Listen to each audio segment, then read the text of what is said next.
即将浮起落，他是我的天使从黑夜里降临。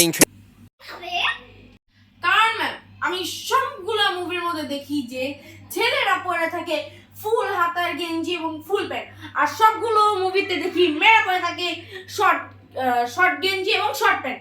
তাহলে তো এইভাবেই পরিষ্কারভাবে বোঝা যাচ্ছে যে ছেলেদের লজ্জা বেশি এবং মেয়েদের লজ্জা কম।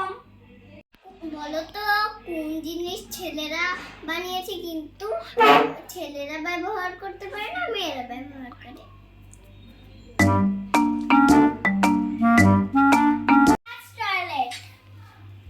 即将浮起落，他是我的天使从黑夜里降临。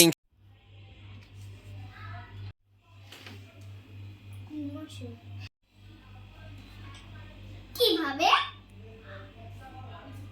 ছেলেরা বাথ টয়লেট বানায় আর মেয়েরা সেটা ব্যবহার করে?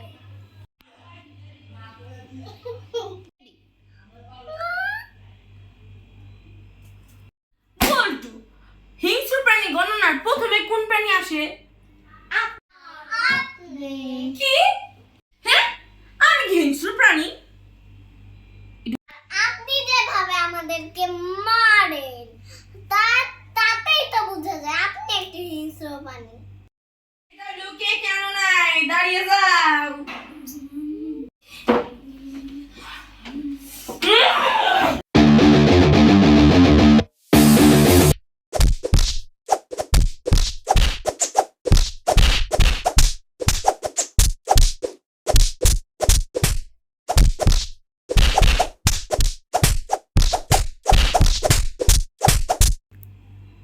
আচ্ছা বলো তো, কে সবচেয়ে সুন্দর ব্যক্তি?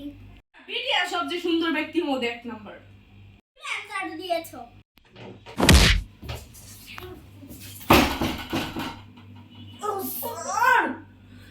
মাওলানা খান, পৃথিবীর সবথেকে সুন্দর ব্যক্তি তো বিটিএস এর লোকরা। পৃথিবীর সবচেয়ে সুন্দর ব্যক্তি হলো আমি। পরীক্ষার খাতার মধ্যে যেমন এই অ্যানসারটাই পাই। আজকে আমি রেস্টুরেন্টে গিয়ে মজার মজার খাবার খাবো। ভাই, বাড়িতে অনেক মজার মজার খাবার আছে, চলো আমি আমার কাছে থেকে শুনি। আজকে কি রান্না করেছো? মূলার তরকারি। ভাই তুমি পিছনে বসো, আমি গাড়ি চালাবো।